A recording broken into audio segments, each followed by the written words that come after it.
Jeremy బెంథామ్ అనే political thinker ఎప్పుడో ఒక మాట చెప్పేవాళ్ళు, the best security of the securities is publicity అని. ఏ విషయం అయినా పట్టకుండా ఉండాలంటే, ట్రాన్స్పరెన్సీ పెరగాలంటే, ప్రజలందరి నోళ్ళలో నాని దాన్ని కరెక్ట్ లైన్లో పెట్టాలంటే ఖచ్చితంగా అది పబ్లిసిటీ వచ్చి ఉండాలి దానికి అని చెప్పి. అంటే ఎప్పుడైతే అందరికీ ఓపెన్గా అది అవైలబుల్గా ఉంటుందో పబ్లిక్ డిస్కషన్ దాని మీద మొదలవుతుంది. దాంతోపాటు పబ్లిక్ కన్ను కూడా దాని మీద ఉంటుంది. ఆటోమేటిక్గా ట్రాన్స్పరెన్సీ పెరిగిపోద్దని చెప్పి బెంథామ్ అన్నారనమాట. అయితే దీనికి సంబంధించి మనం ఇండియాలో చూసాం, RTI act, right to information 2005లో వచ్చింది.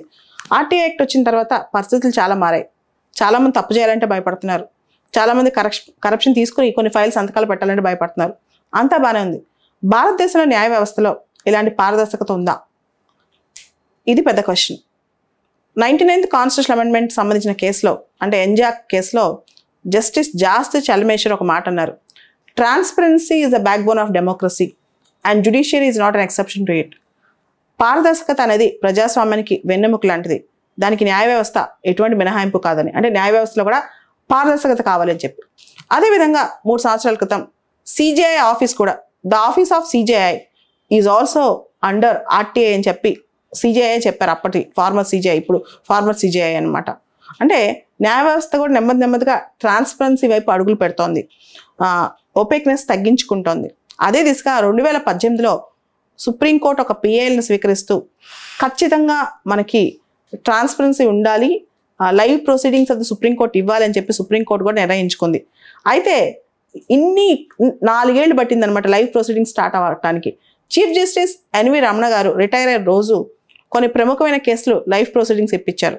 తర్వాత మొన్నటి నుంచి, అంటే సెప్టెంబర్ 27వ తారీఖు నుంచి కొన్ని ప్రముఖమైన కాన్స్టిట్యూషనల్ అండ్ నేషనల్ ఇంపార్టెంట్ కేసులు లైవ్ ప్రొసీడింగ్స్ వస్తున్నాయి సుప్రీంకోర్టు నుంచి.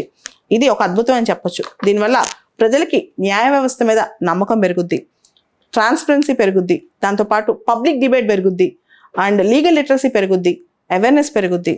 సో ఎప్పుడైనా సరే లైవ్ పెరగటం వల్ల జడ్జిలు టైంకి కేసులు స్టార్ట్ చేస్తారు, లాయర్స్ ఒపీనియన్స్ కూడా జాగ్రత్తగా ఇస్తారు. అదేవిధంగా జడ్జిలు అన్ని పార్టీల గురించి వింటారు, అంటే అన్ని సైడ్లు నీట్గా వింటారు. ఎందుకంటే audi alteram partem is thumb rule అనమాట జుడిషియరీలో, హియర్ ద అదర్ సైడ్ అనేది. ఇవన్నీ పక్కా జరుగుతాయి అండ్ ప్రాపర్గా ఆలోచించి జడ్జిమెంట్లు ఇస్తారు, ఎందుకంటే ప్రజలందరూ చూస్తుంటారు కదా అనే ఉద్దేశంతో. అంతా బాగానే ఉంది. కానీ ఒకప్పుడు మనకి భారతదేశంలో జ్యూరీ సిస్టమ్ అనేది ఉండేది.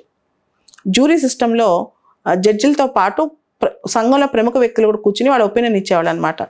సో కొన్ని సందర్భాల్లో పాపులిస్ట్ ఒపీనియన్ అనేది జడ్జిల మైండ్లోకి వెళ్ళిపోద్ది. అంటే కేసులో న్యాయం మెరిట్ పక్కన పెట్టి ప్రజలు ఏమనుకుంటున్నారని. సో పబ్లిక్లోకి మన జడ్జిమెంట్ వెళ్ళేటప్పుడు, ఎక్కువ మంది ప్రజలు మన జడ్జిమెంట్ చూసేటప్పుడు పాపులిజం వైపు వెళ్తుందేమో, ఇప్పుడు ప్రజాకర్షణ వైపు వెళ్తుందేమో అని ఒక ఆలోచన అనమాట. దాంతోపాటు కొన్ని కామెంట్స్ కానీ కొన్ని స్టేట్మెంట్స్ కానీ ఇన్ కెమెరా ఇస్తే, అంటే క్లోజ్గా ఇస్తే దానిలో అందం ఉంటుంది, ఓపెన్గా ఇస్తే జడ్జిలు కూడా మానవ మాత్రలు అనే అభిప్రాయం కూడా ఏర్పడుతుంది అనమాట ప్రజలకి. అదేవిధంగా లాయర్లు కొన్ని అభిప్రాయాలు క్లోజ్డ్గా ఉంటేనే ఎక్కువ చెప్పగలరు, రాదర్ దాన్ అంత ఓపెన్గా అందరు చూస్తున్నారు అనేది. ట్రాన్స్పరెన్సీ మంచిదే, కానీ మరీ అతిగా ఇమ్మెచ్యూర్ డెమోక్రసీలు, అంటే ప్రజలకి అంత తెలివితేటలు పరిజ్ఞానం లేనప్పుడు ప్రతి ఒక్కడు వచ్చి కామెంట్ చేసేటప్పుడు ట్రాన్స్పరెన్సీ ఎంతవరకు కరెక్ట్ అనేది కూడా ఆలోచించుకోవాలి. అయితే సుప్రీంకోర్టు లైవ్ ప్రొసీడింగ్స్ సుప్రీంకోర్టులో కొత్త అయినా కొన్ని హైకోర్ట్స్ ఆల్రెడీ స్టార్ట్ చేసేసాయి. Jharkhand, Karnataka, Madhya Pradesh, Orissa, Patna high courts live proceedings ఇస్తున్నాయి అన్నమాట చాలా వరకు. అదేవిధంగా కోవిడ్ టైంలో మీరు చూస్తే చాలా వరకు ఆన్లైన్లో వచ్చేసింది. కోవిడ్ టైంలో ఈ కోర్ట్స్ అనే కాన్సెప్ట్లో భాగంగా లైవ్ ప్రొసీడింగ్స్ కూడా కోవిడ్ టైంలో జూమ్ సెషన్స్ ఇవన్నీ స్టార్ట్ అయిపోయాయి అనమాట.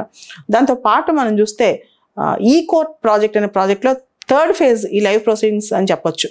ఈ కోర్ట్ అనేది ఒక అంబ్రెల్లా ప్రాజెక్ట్ అయితే, అంటే కోర్టులని డిజిటైజేషన్ అనే అంబ్రెల్లా ప్రాజెక్ట్లో లైవ్ ప్రొసీడింగ్స్ ఒక కాన్సెప్ట్ కావచ్చు అనమాట. ఇది జస్టిస్ డెలివరీ సిస్టమ్ను వేగవంతం ఖచ్చితంగా చేస్తుంది.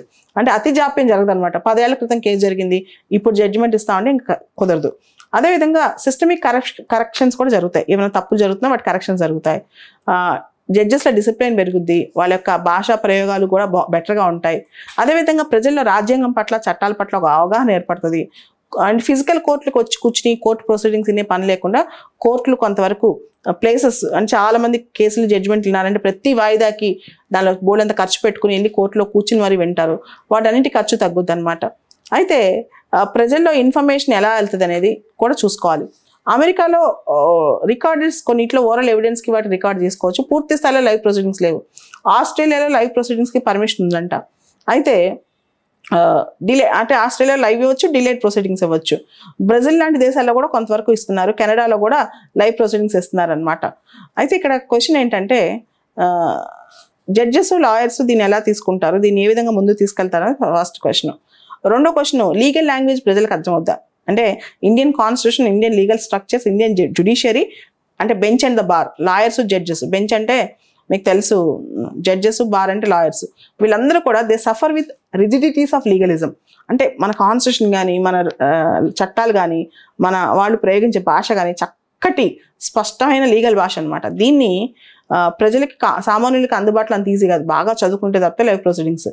1-2 రోజులు అత్యుత్సాహంగా సుప్రీంకోర్టు లైవ్ ప్రొసీడింగ్స్ చూసినా స్లోగా చూసేవాళ్ళు తక్కువైపోతారు. మీరు చూసారు ఇండియాలో జబర్దస్త్ లాంటి దానికి ఎక్కువ ఉండే వ్యూవర్షిప్ ఇంపార్టెంట్ నేషనల్ ఛానల్ డిబేట్స్కి ఉండదు. మీరు రాజ్యసభ టీవీ చూడండి, మంచి కాన్సెప్ట్ నాన్ అలైన్మెంట్ మూవ్మెంట్ కానీ, జయశంకర్ గారి స్పీచ్ గురించి కానీ యూఎన్ జనరల్ అసెంబ్లీలో చెప్తే దానికి తక్కువ వ్యూస్ ఉంటాయి, అదే జబర్దస్త్కి ఎక్కువ ఉంటాయి. సో ఎన్ని లైవ్ ప్రొసీడింగ్స్ ఇచ్చినా ప్రజల్లో మార్పు రాందే పెద్ద ప్రయోజనం ఉండదని నా ఉద్దేశం.